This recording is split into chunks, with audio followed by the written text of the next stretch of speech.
بسم الله الرحمن الرحیم وصلی الله علی النبی الکریم.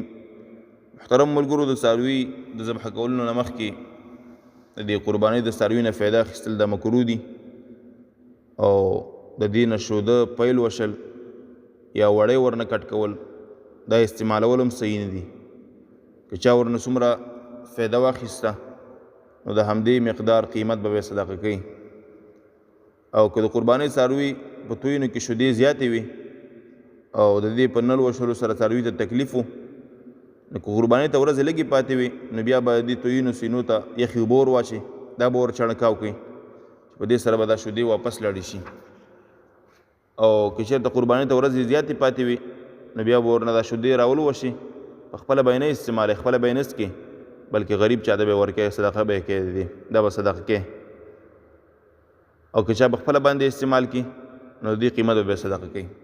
بهرحال دا یو مهمه خبره و، بعضې کسان د دې متعلق تپوس هم کوي. نو استعمالول د دې شودو یا د وړۍ دا مکروه دي، جایز نه دي، صحیح نه دي. واخر دعوانا ان الحمد لله رب العالمین.